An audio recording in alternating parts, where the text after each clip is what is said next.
Buenas tardes a todos. En primer lugar me presento, soy Héctor Cabrera, para el que no me conozcáis, soy el gerente del colegio. Y bueno, hoy estamos aquí pues para disfrutar de este taller Cerebro Conocerte, que nos va a impartir nuestro compañero, que es colegiado también, Marcos Gómez Juan. Él es coach, aparte de ingeniero en informática. Y bueno, es el que sabe de esto, ¿vale? Yo solo estoy aquí para daros la bienvenida a esta nuestra sede, para los que no la conocierais, y para agradeceros vuestra asistencia y bueno, y también para en fin, decirles a los que estén viendo el vídeo a partir de mañana o pasado, cuando lo tengamos colgado, que por eso estamos grabando, pues que igualmente son bienvenidos. Hemos estado pensando que este tema del coaching, que bueno, que sabéis que al final todo este tipo de palabrejas, ¿no? Pues van estando de moda, luego van en desuso y tal, pero al final es algo como que es muy desconocido, ¿no? Sin embargo, es algo que nosotros creemos que es bastante útil para nuestro perfil, para nuestra gente.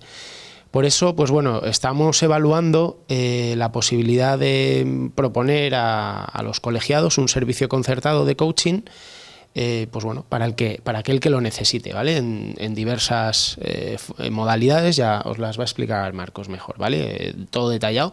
Pero bueno, yo solo quería, pues bueno, dar este detalle un poco para que entendáis por qué el colegio se plantea pues que el coaching puede ser interesante. Es verdad que probablemente no sea algo muy masivo, de hecho esta tarde aquí no somos muchos, pero creemos que para la gente que primero que tenga las ganas de conocer, porque muchas veces esto es una cuestión de dedicarle tiempo, ¿no? Y después pues que tenga la necesidad, creemos que le puede venir muy bien, ¿vale? Entonces bueno, sin más dilación os dejo con Marcos y empezamos. Venga, gracias. ¿Cuántos de los que estáis aquí ha tenido alguna vez una discusión muy acalorada con alguien y después se ha arrepentido de lo que ha dicho? Gracias. ¿Y a cuántos de los que estáis aquí le gustaría saber por qué ocurre esto? Gracias. Soy Marcos Gómez y os doy la bienvenida al taller Cerebro Conocerte. En primer lugar, quería agradeceros vuestra asistencia, ¿no? Porque son unas horas en las que podíais estar tomando una cerveza, estar con vuestra familia, con vuestros amigos, y sin embargo, pues habéis venido aquí, ¿no? Y eso, pues en primer lugar es de agradecer y después, pues a mí me dice mucho de vosotros, ¿no? Entonces, en agradecimiento yo voy a dar el 100% de mí para que os llevéis cosas en este taller, ¿no? ¿Qué me gustaría que os llevarais? Me gustaría que os llevarais 3 cosas, ¿no? Una, pues un conocimiento básico de cómo funciona el cerebro. 2, qué mecanismos utiliza a veces el cerebro para limitarnos. Y 3, algunos tips, reflexiones para que podáis empezar a pensar cómo superar esos mecanismos que utiliza el cerebro para limitarnos, ¿vale? Si me permitís, os voy a hablar un poco de mí y qué es lo que hago aquí, ¿no? ¿Por qué vengo a contaros esto, ¿no? ¿Y quién soy, no? ¿Me dais vuestro permiso? Vale. Bueno, pues soy Marcos Gómez Juan, como decía antes, y soy licenciado en informática, lo cual ya da una pista de la edad que tengo, ¿no? Estoy dando unas pistas ya. Tengo unos años. Y aparte de ser licenciado en informática, pues he estudiado un máster en coaching por el Instituto Europeo de Coaching. Estoy asociado en ASESCO, que es la Asociación Española de Coaching. Y he estudiado también programación neurolingüística, he hecho coaching deportivo, he hecho también temas de hipnosis rápida, ¿vale? Soy facilitador en un método de comunicación para niños y adolescentes también, ¿vale? Y todo esto, ¿por qué, no? ¿Por qué de repente yo me puse a estudiar estas cosas, ¿no? Un licenciado en informática, con lo que a veces dicen que somos muy cuadriculados, ¿no? Pues veréis, desde hace varios años empecé a pensar que la informática no me gustaba, que no era lo mío esto. Yo decía, esto no es lo mío, ¿no? Y a medida que fui empezando a estudiar cosas relacionadas con el tema del coaching, de cómo funciona el cerebro y tal, me fui dando cuenta que realmente era mi cerebro el que me estaba engañando, ¿no? Digamos que generalizaba y distorsionaba y me decía, la informática no te gusta. Pero realmente lo que no me gustaba es todo lo que rodea al mundo de la informática, ¿no? A las empresas. No me gustaba, por ejemplo, que siempre se cambien los alcances y nunca pase nada, ¿no? Es algo que, pues que no lo veía. A veces tenía la sensación que digo, esta es la ingeniería menos ingeniería, ¿no? Cuando tú haces un puente, pues el puente va de aquí a allí y a poca gente se le ocurre decirte a mitad, oye, no, ahora quiero que vaya para allá, ¿no? Pero aquí parece que todo vale, ¿no? Entonces, esas son las cosas que no me gustaban. No me gustaba que parece que todo el mundo sabe de informática, todo el mundo te discute un cambio, todo el mundo, no, pero si eso es un cambio de pantalla, ¿cómo vas a tardar 3 jornadas? Si eso se hace en media. Ya, pero es que por detrás de eso hay un equipo de gente que tiene que documentar, que tiene que hacer no sé qué, que tiene que hacer pruebas. Todo lo que rodea al mundo de la informática y de cómo se trabaja, sobre todo aquí en España, era realmente lo que no me gustaba, ¿no? El cómo en algunos casos, pues no sé, prevalece, en algunas consultoras prevalece el vender por encima de cualquier cosa, sin saber si realmente luego el proyecto lo puedes hacer o no.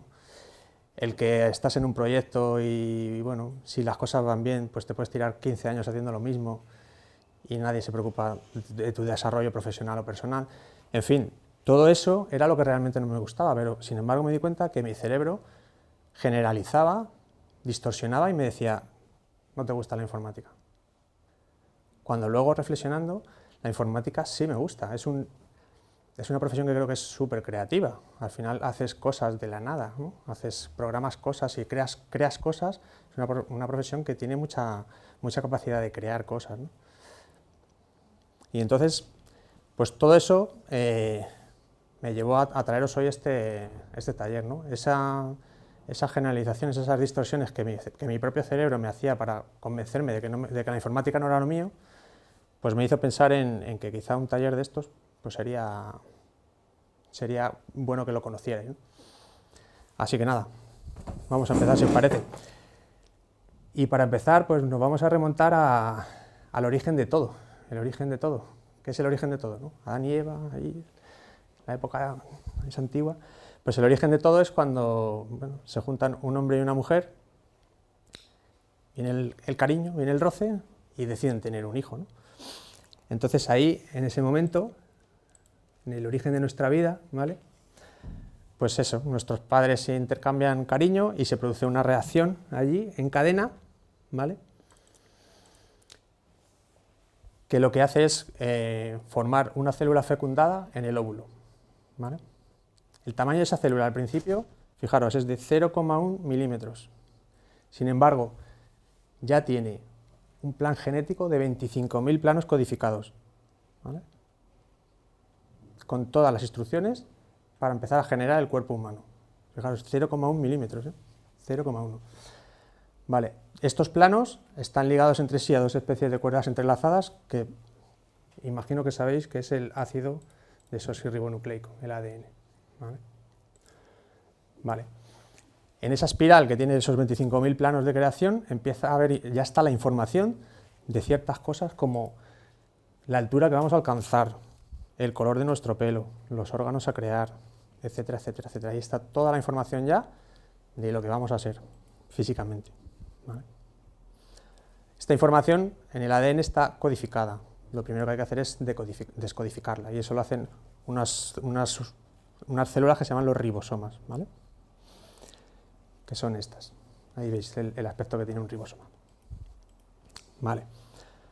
Entonces, a partir de esta información, los ribosomas empiezan a crear proteínas, ¿vale? Llega un momento que el espacio de esa célula es muy pequeño y se necesitan empezar a producir más células, ¿no? Entonces, al cabo de 5 días, ¿vale? Ya hay aproximadamente 100 células, pero el conjunto de todas esas células no supera todavía los 0,25 milímetros. Vale. 3 semanas después, se empiezan a crear 2 obras muy importantes dentro del cuerpo humano. La primera de ellas, el corazón. Si yo fuera un servidor Proliant de estos ahí de última generación, ¿a qué asemejaríais el corazón en un servidor?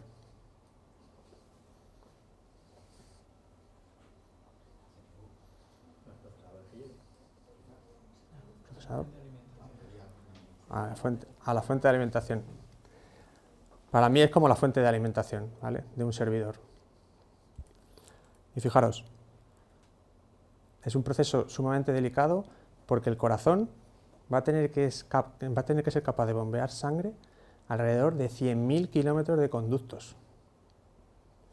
Fijaros si se dice pronto, 100.000 kilómetros de conductos.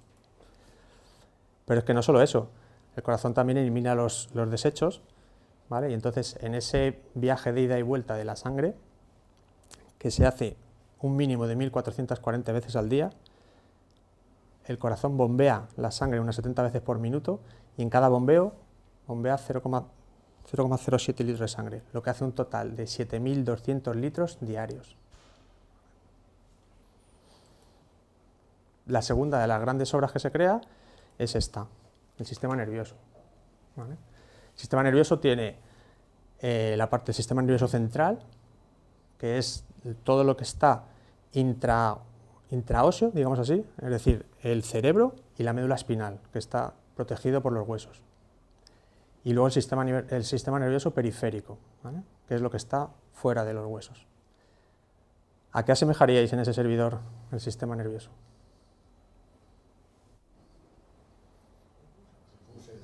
Buses. Bien. Ahí está, los buses. Muy bien. Vale. Hasta este momento, todas las células están formando como una figura de una mora, ¿no?, un círculo grande alrededor y luego circulitos pequeños unidos. A partir de este momento, esas se empiezan a separar y se empieza a formar como una estructura de pera. Entonces, en la parte ya del canal cerebral se empiezan a distinguir como tres divisiones que son lo que da lugar al final a las principales partes del cerebro: el prosencéfalo, el mesencéfalo y el romboencéfalo, ¿vale? Hola, buenas.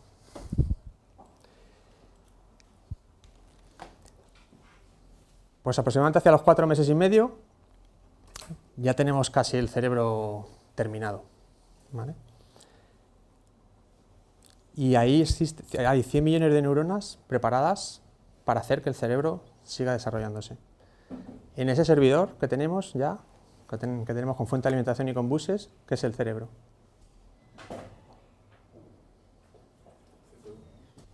Ahí está, la CPU. Muy bien. Vale, el cerebro, sabéis que se divide en dos partes, ¿no?, dos hemisferios, el hemisferio izquierdo y el hemisferio derecho. Están separados por una fisura longitudinal, pero unidos por algo que se llama el cuerpo calloso, que lo podéis ver aquí, que lo que hace es facilita la comunicación de señales entre un lado y otro del cerebro, ¿vale? Cada hemisferio se ocupa de una parte del cuerpo, ¿vale?, en cuanto a funciones motoras, ¿vale? Pero en cuanto a funciones superiores, cuando hablamos ya del lenguaje, pensamiento, la forma de resolución de problemas, cada parte del cerebro se ocupa de una determinada tarea. La parte izquierda del cerebro es más lógica y la parte derecha del cerebro es más creativa, ¿vale? Entonces hay trabajos y actividades que necesitan más de un hemisferio, como por ejemplo escribir, necesita más del izquierdo, pero eso no quiere decir que el derecho no participe, porque en la escritura, cuando tú escribes, primero tienes que representar cosas, imaginar cosas para después poderlas escribir. Por eso existe el cuerpo calloso, que hace que entre los dos hemisferios se transfiera información, ¿vale? Entonces, profesiones como un abogado o un contable utilizan más el lado izquierdo, profesiones más creativas como bellas artes, artistas, arquitectos, utilizan más el lado derecho. En el caso de los informáticos, ¿cuál creéis que se utilizará más?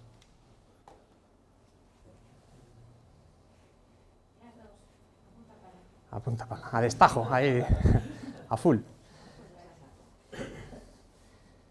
Yo creo que ahí hay, dependiendo también de tu rol profesional, ¿no? Yo creo que, por ejemplo, analistas son mucho más, utilizan mucho más la parte izquierda del cerebro, programadores es un trabajo más creativo, entonces utilizan más la parte derecha del cerebro, ¿no? Entonces, en la informática yo creo que es una profesión que sí que hace uso de los dos hemisferios, ¿vale?, dependiendo de en qué parte estés. Bueno, mucha gente dice que los informáticos somos muy analistas, muy racionales, ¿no? Pero yo creo que hay una parte también muy creativa, ¿no? Toda la parte de desarrollo es una parte muy creativa al final. Muy bien. Bueno, aquí veis una lista, una comparación entre las características de ambos hemisferios, ¿no? Pues eso, el izquierdo más analítico, el derecho más sintético, el izquierdo es abstracto, el otro es analógico, uno es más racional, otro no es tan racional, uno es lógico, el otro es intuitivo, ¿vale? Que sepáis que, bueno, pues que existen esas diferencias, ¿no? Entre los dos hemisferios. Vale. Bueno, pues hemos visto el cerebro, cómo se forma un poco, el origen, ¿vale? Y ahora vamos a ver los habitantes del cerebro, ¿no? ¿Quiénes están ahí dentro? Que son estas, las neuronas. Esto es una neurona y bueno, se compone de las dendritas, el cuerpo celular que contiene el núcleo y luego el axón, ¿vale? El axón es esta cola larga que al final termina ramificándose. Digamos que esas son las tres partes principales de una neurona. Vale.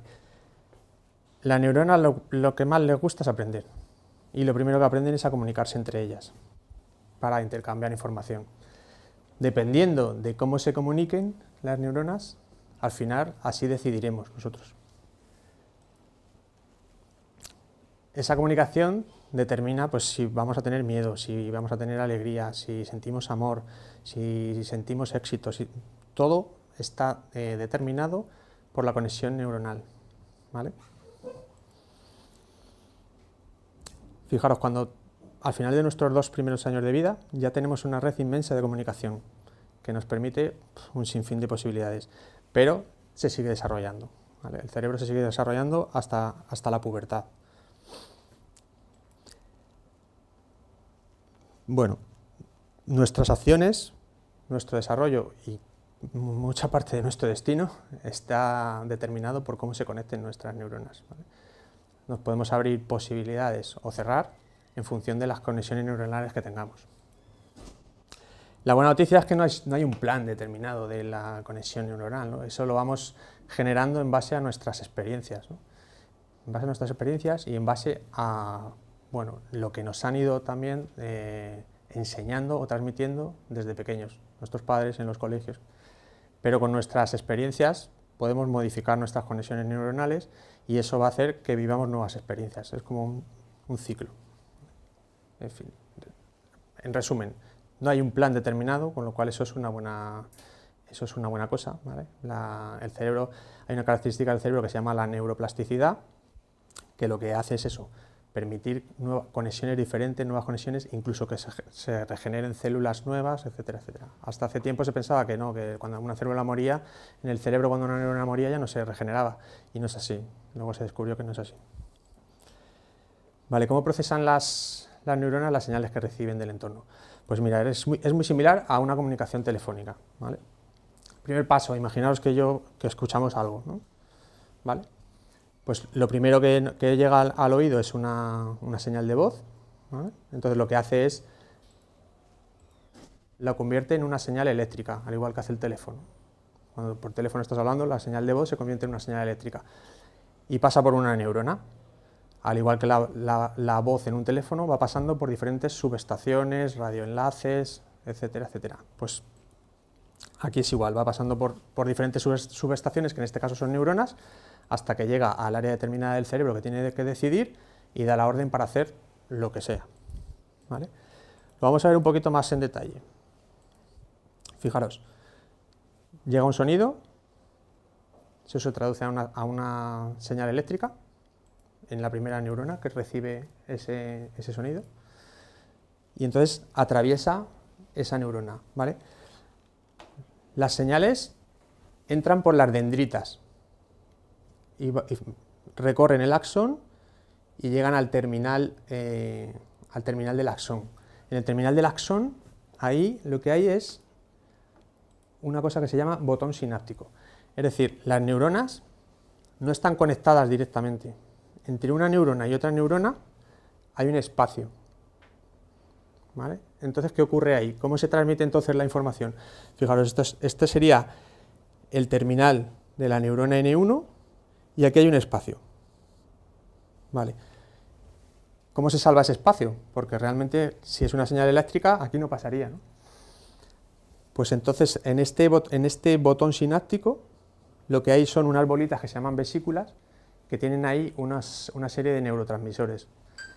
Por el impulso eléctrico, estas bolas con neurotransmisores llegan hasta la membrana de la neurona, se liberan en el canal sináptico, que es este de aquí, y entonces crean una serie de iones y estimulan esta parte de aquí, que ya es de la neurona receptora. ¿Vale? Entonces, un proceso que al principio es eléctrico, acaba convirtiéndose en este salto sináptico en un proceso químico, a través de los neurotransmisores. ¿Vale? Entonces ya le llegaría la señal a la segunda neurona, y esta a su vez pues la transmitiría hacia otra tercera neurona. ¿Vale? Entonces, bueno, es curioso que sepáis que realmente, gracias a los neurotransmisores, es como se pueden transmitir señales. ¿Vale? Y el proceso empieza como un proceso de señal eléctrica y al final y se necesita convertir en un proceso químico para continuar la señal. ¿Vale? Los neurotransmisores, pues bueno, son dopamina, serotonina, noradrenalina. Fijaros que el axón lleva aquí como un recubrimiento, ¿no? Esto es una capa de mielina. Si esa capa de mielina no estuviera bien formada, fijaros, con la capa de mielina las señales se transmiten a una velocidad de 100 metros por segundo, y sin ella, o si está defectuosa, a una velocidad de 10 metros por segundo, con lo cual esa vaina de mielina es súper importante. Vale. Y ahora os voy a poner un vídeo para que veáis un poco un resumen de lo aquí contado.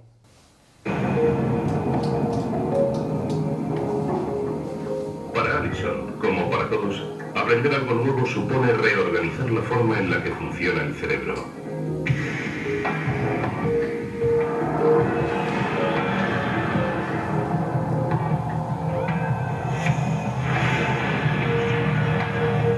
Nuestro cerebro tiene el impresionante número de 100.000 millones de neuronas o células cerebrales conectadas entre sí. Aprender supone reforzar y crear caminos a través de estas neuronas para que circulen los impulsos eléctricos. Pero en cada conexión de nuestro cerebro hay una diminuta hendidura llamada sinapsis. Para que cualquiera de nosotros aprenda algo nuevo, la señal eléctrica tiene que saltar por encima de este hueco y continuar su viaje.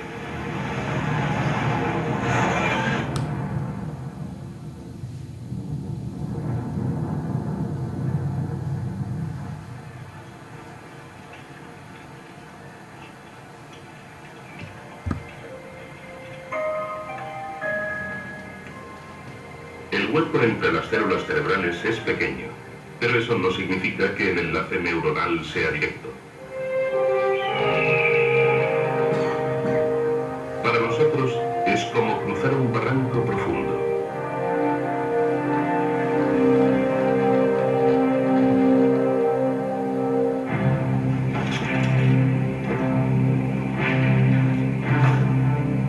Y pasar de un lado a otro debería decirnos algo sobre lo que estamos aprendiendo. La primera vez que una señal pasa de una célula cerebral a otra, exige el máximo esfuerzo, igual que cuando cruzamos el barranco. El primer viaje, sin duda, es el más duro.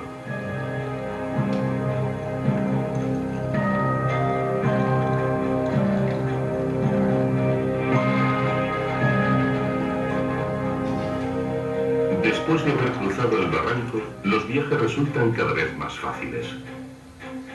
Y sucede algo similar cuando aprendemos algo.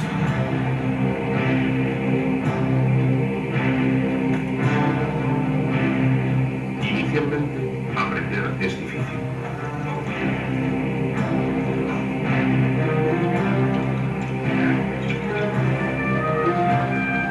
Pero a medida que la señal cruza el hueco entre las células cerebrales una y otra vez, el camino se va haciendo más sólido.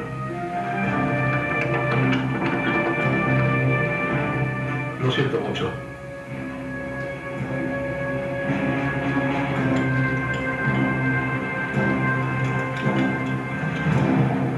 Cuando ya hemos recorrido el camino varias veces, no tenemos que esforzarnos.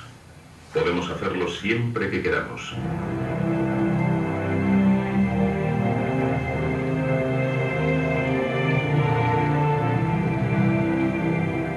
Por fin, hemos aprendido algo.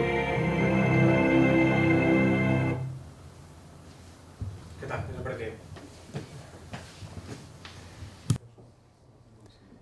Bueno, la metáfora del puente es una metáfora que está bastante bien, ¿no? Y al final el aprendizaje es así, o sea, nos cuesta y a medida de repetir, o sea, al final se acaba formando un puente y entonces es cuando ya todo fluye, ¿no?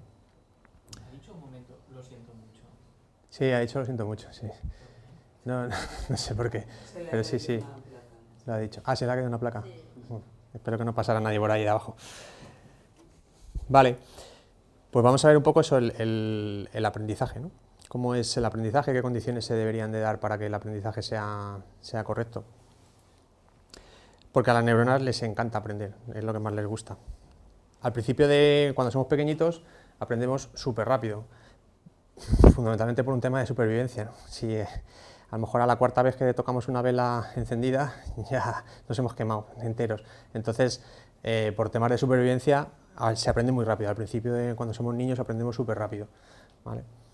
Luego ya, a medida que vamos creciendo, pues el aprendizaje ya no es tan rápido, pero digamos que sí que se captan más detalles, ¿no? Esto es como ir en un Fórmula 1. Cuando vas en un Fórmula 1 vas súper rápido, pero todo te pasa, no ves nada, ¿no? Y cuando vas paseando con un perrito, pues vas mucho más lento, pero vas captando mucho más detalles, ¿no? Pues esto es así también. Entonces es importante que se sepa que las personas mayores tienen capacidad de aprender. Hace años se pensaba ya que cuando eras mayor no aprendías nada, pues no es así. Gracias a la neuroplasticidad que hemos visto antes, las personas mayores pueden aprender también. No aprenden al mismo ritmo, pero aprenden con mucho más detalles. Y además esto es como un círculo vicioso. Si tú crees que no puedes aprender porque ya eres mayor, entonces tu red neuronal se va a ir muriendo poco a poco, entonces no vas a aprender y cada vez creerás con más razón que no puedes aprender. Y las neuronas al final se entrenan y se afinan para obtener resultados. Entonces vamos a hacer un pequeño ejercicio, así. Bien.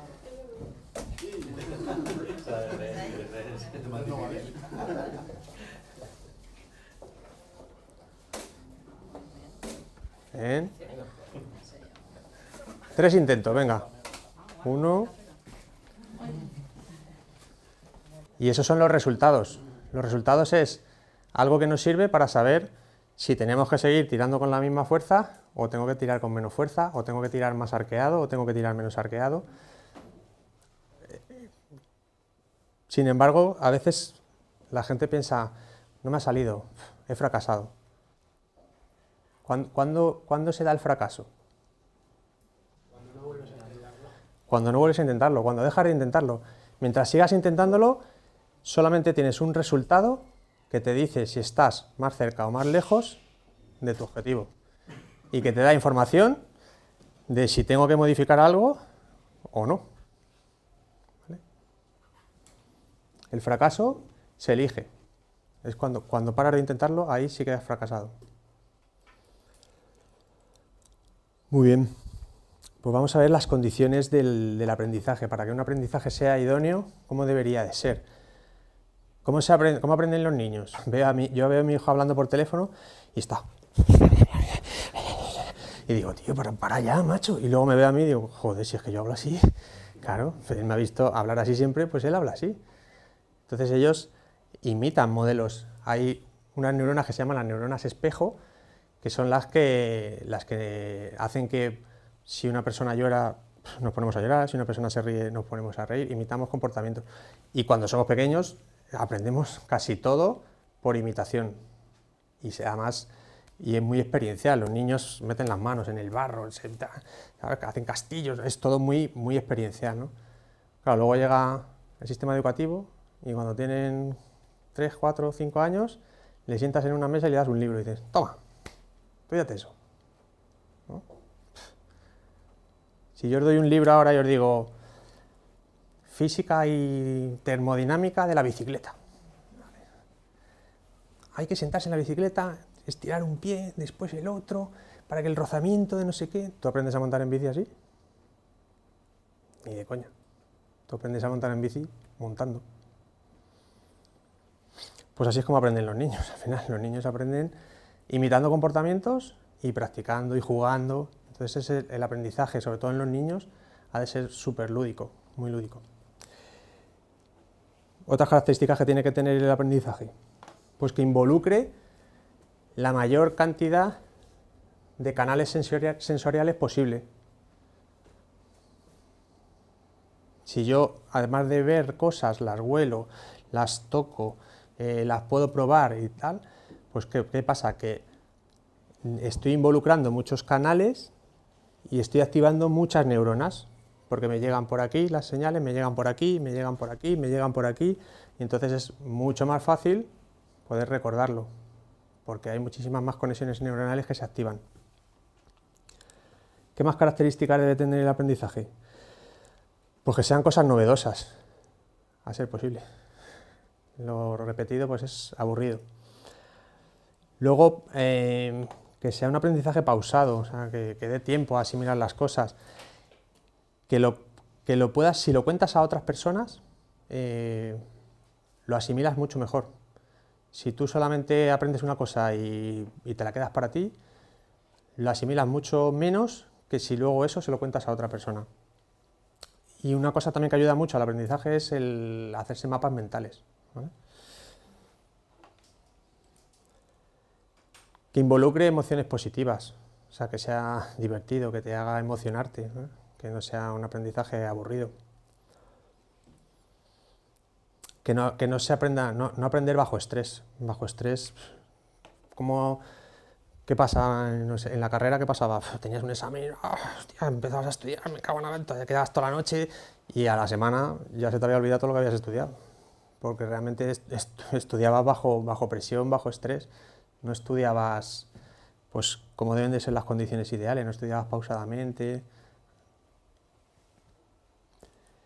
En definitiva, tiene que ser paso a paso. Y hay otra característica muy importante que tiene que tener el aprendizaje, que esta la vais a ver en este vídeo.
¿Habéis entendido lo del final?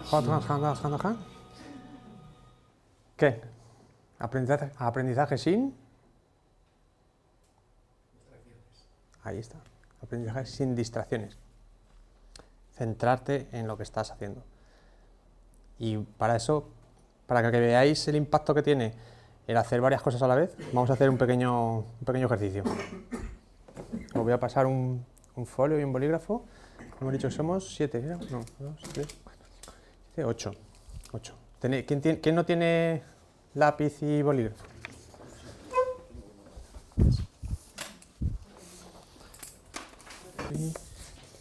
Vale. Vale, pues os voy a pedir ahora que escribáis, lo voy a cronometrar tan rápido como sea posible, los números del 1 al 27. Esperaros un segundito que voy a poner el cronómetro en marcha. Del 1 al 27 lo más rápido que podáis, empezando ya.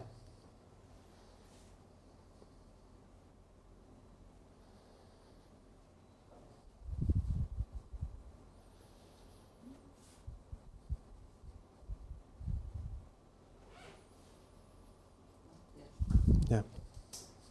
Vale. O sea, alrededor de 15 segundos ha tardado la primera persona. Vale. Ahora os voy a pedir que escribáis lo más rápido que podáis también el abecedario. Empezando ya.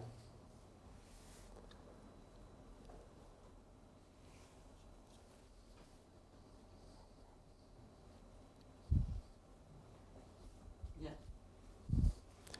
10 segundos. Muy bien. Y ahora os voy a pedir lo siguiente. Os voy a pedir que en la hoja dividáis, en el espacio que queráis, hagáis una división y escribáis del 1 al 27 y el abecedario, pero así. 1, A, 2, B. ¿Vale? Empezando ya.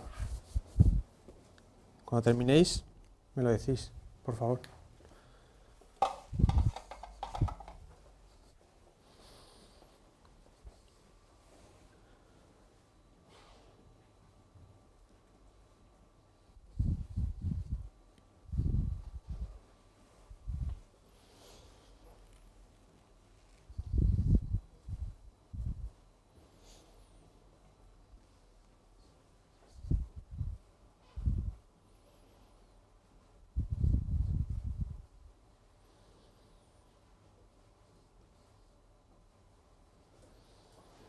¿Ya?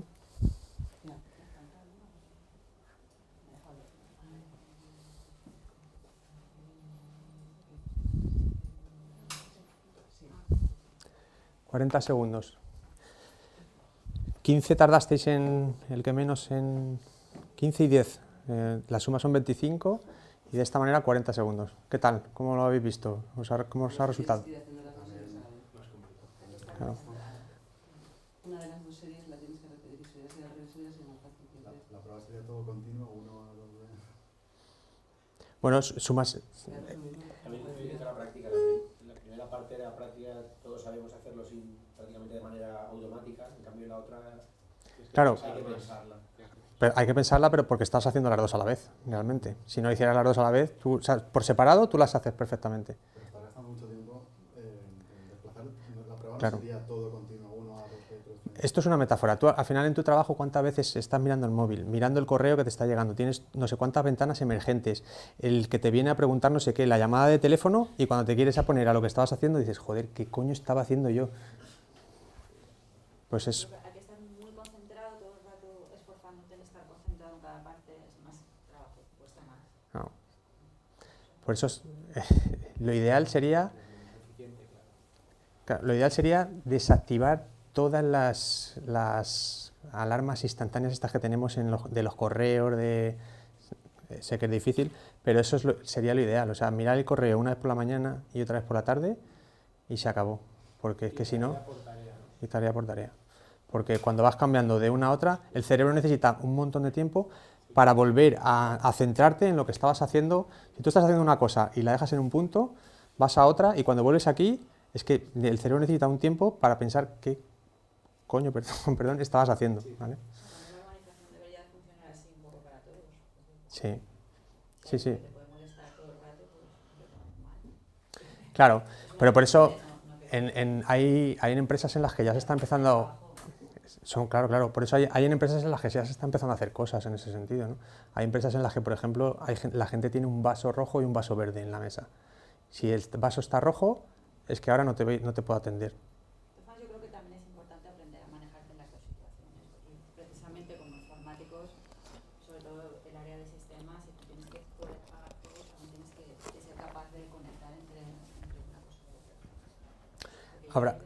Cada trabajo tendrá sus particularidades, pero yo creo que muchos estamos de acuerdo en que en España no se trabaja de la mejor manera posible.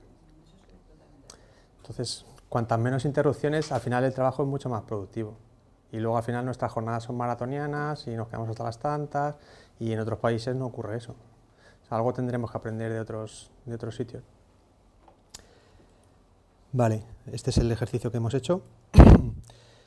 Vale, pues cuando las neuronas aprenden, que están relacionados pues con mayor actividad, mayor felicidad. Entonces esto es como un círculo, ¿no? Cuanto más aprendo, más dopamina genero, y como genero más dopamina, más aprendo, y como más aprendo, más dopamina genero y más contento estoy. Si eso no ocurre, pues bueno, es cuando hay una falta de dopamina, y entonces pues hay gente que busca sustitutos de la dopamina pues en otro tipo de sustancias, ¿no? Como el cannabis, la cocaína. También puede ocurrir que nuestras neuronas, que nuestro cuerpo no tenga los nutrientes necesarios para generar esos neurotransmisores. Hombre, José Vicente, ¿qué tal? Vale, entonces, bueno, como hemos visto antes en el tema del puente, cuanto más entreno y practico algo, más se refuerzan las conexiones neuronales, y entonces más difíciles de romper para lo bueno y para lo malo.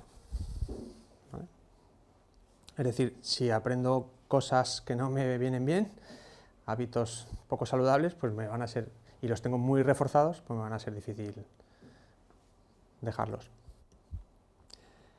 ¿Qué podemos hacer para cuidar a nuestras neuronas, ¿no? Para que tengamos también esa materia prima para poder generar los neurotransmisores necesarios? Pues la alimentación, ¿no? Eso es vital. Carbohidratos complejos que se encuentran pues en productos integrales, cereales, avena, trigo, en frutas y verduras. Grasas esenciales que las tenemos en el salmón, arenque, caballa, las nueces. Aminoácidos en carnes magras, lácteos, huevos, frutos secos. Vitaminas, minerales como el calcio, el zinc, el magnesio, el hierro, y luego pues líquidos, agua, infusiones, zumos, pero zumos diluidos, no zumos de los que venden en los supermercados. Esto es muy importante para que nuestro cuerpo tenga la materia prima suficiente para poder generar todos esos neurotransmisores que necesitamos. ¿Qué más podemos hacer? Pues deporte, ¿vale? Deporte moderado, o sea, no tenemos que correr la maratón de Nueva York ni nada, ¿no? De salir a caminar, nadar, incluso bailar, subir escaleras, hacer algo de bicicleta. Eso sí, a mínimo 3 veces por semana y con constancia. ¿Por qué? Porque el deporte genera muchas sustancias positivas, ¿no? La dopamina, la serotonina, noradrenalina, y luego además hace que también oxigenemos mucho mejor, con lo cual a las células se les llega también mucho más oxígeno, mucho más nutrientes. Y otro punto importante para cuidar las neuronas es el descanso. Es decir, tenemos que dormir bien, y antes de ir a dormir no debemos ni tomar café, ni grandes comilonas, ni alcohol. Y es importante pues, que la habitación donde durmamos pues, esté bien ventilada. Y el descanso también es importante en el trabajo. Cada 90 minutos, 120, una cosa así, es recomendable hacer una pausa. Síntomas de que estáis empezando a estar cansados, pues que tenéis hambre, que se os va la cabeza a las nubes, que tenéis ganas de estirar, empezáis a bostezar, ¿vale? Esos son síntomas que ya te hacen ver que necesitas una pausa. Muy bien, pues hasta aquí hemos visto muchas cosas. Hemos visto el cerebro, hemos visto cómo se forma, ¿no? Desde el origen, hemos visto que tiene 2 hemisferios, hemos visto las neuronas, cómo se comunican, y hemos visto también cómo es el aprendizaje y el cuidado de las neuronas, ¿no? Pues ahora voy a decir que no tenemos un cerebro, tenemos 3 cerebros. Realmente tenemos un cerebro, pero tenemos como 3 estructuras diferentes dentro del cerebro, ¿vale? Entonces os voy a hacer aquí un dibujo. Yo dibujo fenomenal, pero por si acaso yo siempre lo que hago es, digo lo que voy a dibujar y así luego vosotros decís, anda coño, entonces voy a dibujar un cerebro. Entonces ahora yo dibujo, si esto pintara,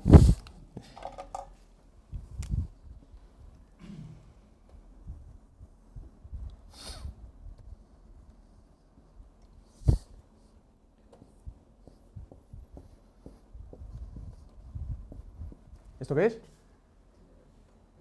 ¿Un qué? ¿Un? Muy bien. ¿Veis qué bien dibujo? Vale. Pues el cerebro se compone como de 3 partes, ¿no? La primera se llama el cerebro reptiliano, ¿vale? Por eso he dibujado aquí la serpiente esta, ¿no? ¿Vale? Se llama cerebro reptiliano porque es el que lo compartimos con los reptiles. Viene de hace millones de años, ¿no? Los reptiles es prácticamente la única estructura cerebral que tienen. Luego hay otra capa que se llama el cerebro límbico o mamífero, ¿vale? Que es el que compartimos con los mamíferos. Se llama límbico porque está en la frontera, en el limbo, con el reptiliano. Y luego tenemos el neocórtex, que es la parte más nueva del cerebro, la parte más desarrollada, donde reside la parte consciente. ¿Vale? Aquí tenéis un dibujo del cerebro seccionado, y eso sería bueno, el cerebro reptil, el mamífero, y luego el neocórtex, la parte del cerebro humano, con esta parte de aquí, que es el lóbulo prefrontal, que sería la parte que tenemos aquí, que aquí lo he representado con estas rayas, ¿vale? Este es el lóbulo prefrontal, que ahora veremos la importancia que tiene, el lóbulo frontal. Vale. El cerebro reptiliano, pues es el cerebro que se ocupa de las funciones más básicas. En Estados Unidos lo llaman el cerebro de las 4 Fs, porque se preocupa de la comida, de alimentarte,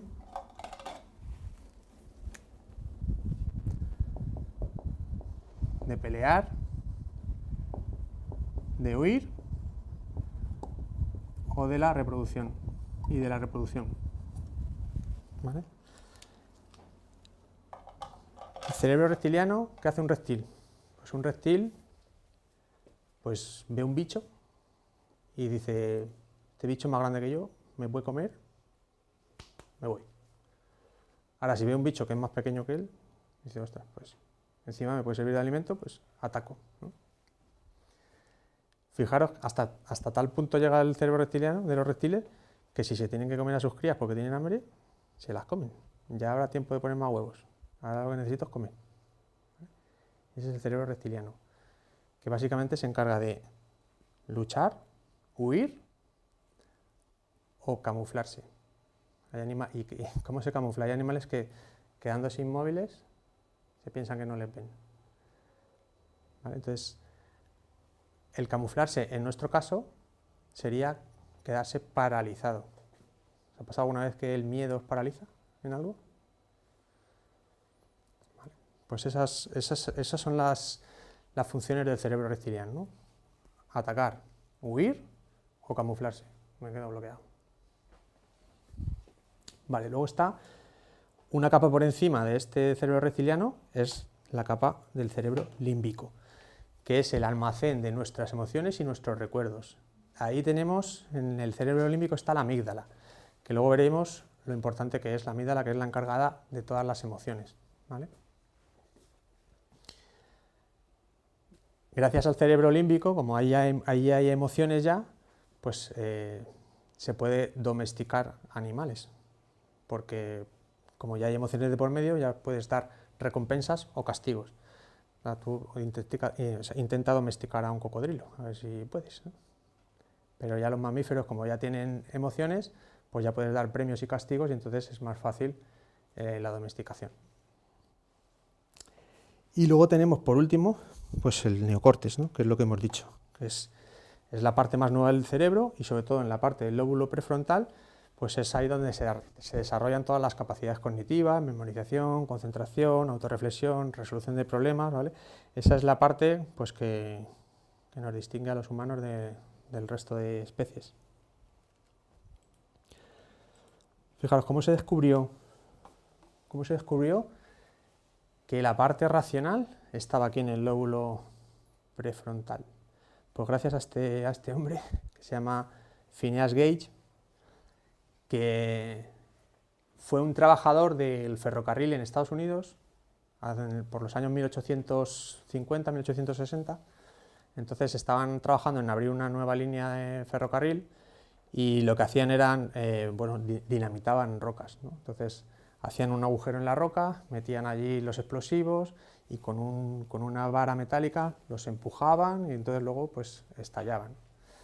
Este hombre tuvo la mala suerte para él y la buena suerte para el resto de la humanidad, porque gracias a él se descubrió pues que la barra de hierro, hubo un accidente, explosionó y la barra de hierro le atravesó el cráneo de aquí a aquí, ¿no?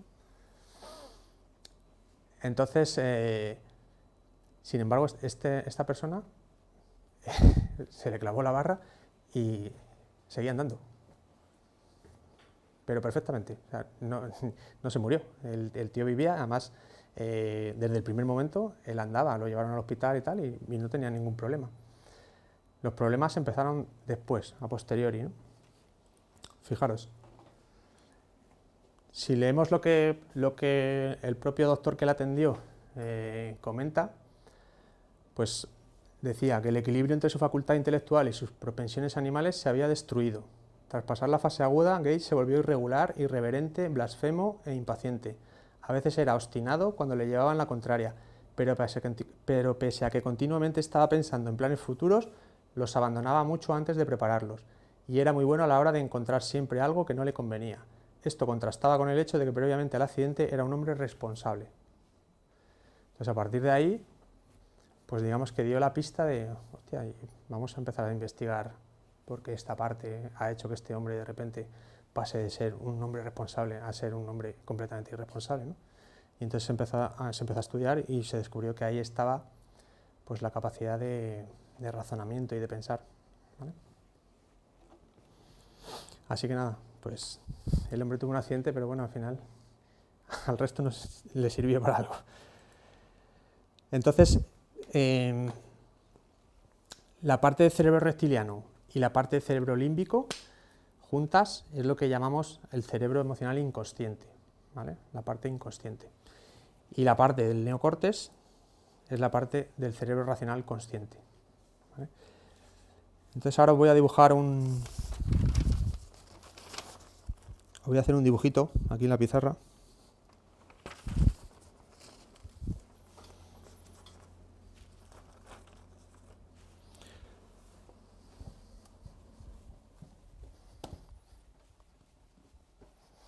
Bueno, hasta aquí, ¿qué tal? ¿Cómo vais?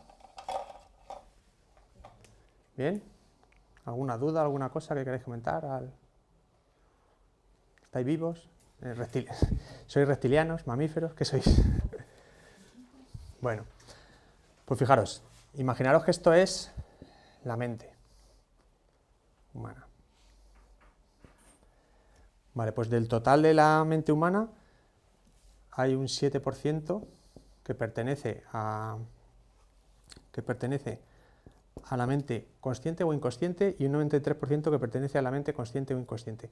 ¿Cuál diríais vosotros que es el 7%? ¿El consciente o el inconsciente? El consciente.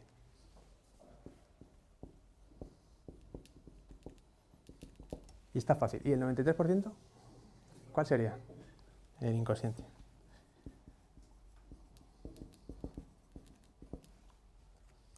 Fijaros. ¿Esto cómo lo has hecho? Un reflejo, supongo. ¿Lo has hecho de manera consciente? No.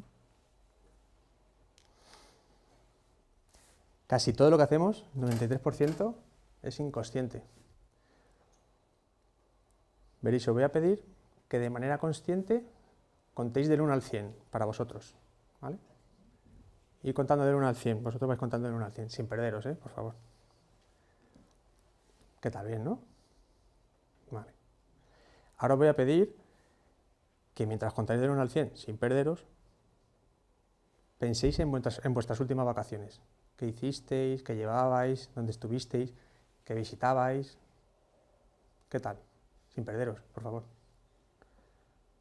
¿Quién puede hacerlo? ¿Podéis? ¿Puedes? Vale. Ahora te voy a pedir entonces que a la vez que cuenta los números de 1 al 100 sin perderte y a la vez que recuerdas tus vacaciones con el máximo detalle que puedas, planifiques lo que vas a hacer la semana que viene. Lunes, martes, miércoles, jueves y viernes. ¿Qué tal? Pero, ¿te has perdido en algún número ya o no? El que no me da tiempo, he contado uno, ¿eh? Vale.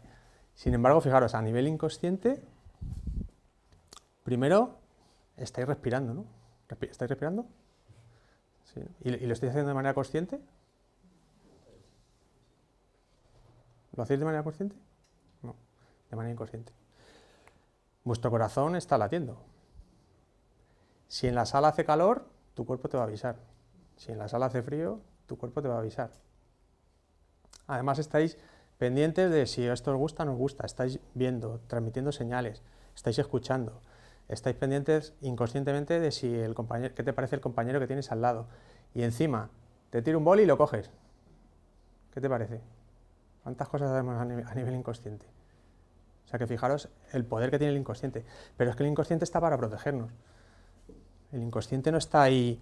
Mucha gente, el inconsciente, parece un tema ahí peligroso, tabú. Pero está para protegernos. ¿Cómo conducimos? Conducimos de manera automática ya. ¿A quién le ha pasado alguna vez que va conduciendo, quería ir a un sitio y aparece en otro? Porque sale algo, no sé qué, y de repente, coño, si yo no quería venir aquí. ¿A quién le ha pasado alguna vez? Pues porque como desconectas, tu subconsciente pues te lleva en el camino de siempre. Y está para protegernos. O sea, realmente, incluso a veces a lo mejor vas a cruzar la calle y no sabes por qué paras y de repente venía un coche. Y eso a nivel consciente no lo has captado, pero tu subconsciente sí lo ha captado. Entonces, no hay que tenerle miedo al subconsciente. Y fijaros cómo funciona. Pues mira, tú identificas un estímulo, ¿vale? Que en este caso es que te lanza un proyectil, ¿no? Lo asocias a algo que te ocurrió en el pasado, que puede ser cuando de pequeño jugabas a la pelota, lo recogías y tal, porque si yo a un niño pequeño le tiro este boli y le hace ¡pam! Y le da en la cabeza, no lo recoge, ¿vale? Con lo cual hay una asociación que tu cerebro ya tiene por tu experiencia que te dice que tienes que coger el boli que te va a dar en la cabeza. Y entonces tienes una reacción, tienes unos resultados, ¿vale? ¿Por qué hace esto el cerebro? Pues para ahorrar energía. ¿Vosotros os acordáis antiguamente cuando querías representar una imagen gráfica que tenías que ir dando la información píxel a píxel? Hasta que llegó un momento que alguien dijo, joder, ¿y por qué en vez de ir píxel a píxel no cojo y al siguiente píxel le doy la variación respecto al píxel anterior? En vez de tener que darle continuamente toda la información, ¿no? Pues el cerebro funciona así para ahorrar energía. Si yo ahora te tiro un boli y tienes que calcular la trayectoria a la que viene, la velocidad a la no sé qué, y lo tienes que calcular cada vez que te ocurre eso, el boli te da en la cabeza, no tienes tiempo, ¿vale? Entonces es una forma de ahorrar energía. Fijaros, el ojo, por ejemplo, el ojo es una cámara virriosa. Comparado con lo que hay ahora, el ojo que tendrá un megapíxel, comparado con lo que tenemos hoy en día, es una cámara malísima. Entonces, ¿qué es lo que hace? El ojo capta la señal, se la envía al cerebro, el cerebro consulta con su base de datos de asociaciones y me dice que estas cosas que hay aquí, con piernas, brazos, ojos, lo más plausible es que sean personas. Y a mí me cuadra, digo, pues son personas. Con lo cual, el cerebro hace una predicción de lo que vamos a ver. Fijaros si es importante esto. Vemos lo que creemos ver. El cerebro predice que sois personas, a mí me cuadra, y digo, pues sois personas. Pues vale.